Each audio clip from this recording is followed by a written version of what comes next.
Nakahanap ako ng spot ang ganda, presko, tahimik at sakto sa mga gustong magpahinga sa ingay ng mundo. At kung ikaw ay taga-Kalamba, panoorin mo to hanggang dulo.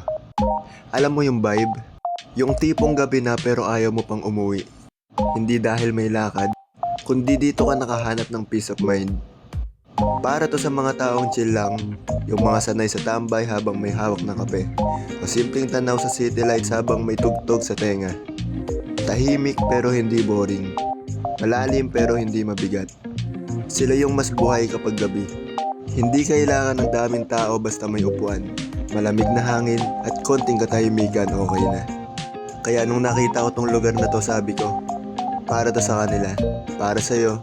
Kung kailangan mo ng pahinga ng space, ng saglit na katahimikan, dito ka muna. Walang tanong, walang ingay, pikit ka lang, pahinga ka na rin. Pero bukas, babangon ka ulit. Mas kalmado, mas buo, mas handa. Kasi minsan, yung tahimik na gabi ang nagsasalba sa atin para kayanin ang maingay na umaga.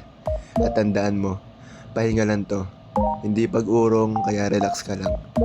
Dahil may ilaw pa sa dulo ng gabi mo. At baka ito na rin yung sign. Yung sign na kailangan nyo na ulit ng simpleng hangout ng tropa. Walang arte, walang gastos, basta buo kayo.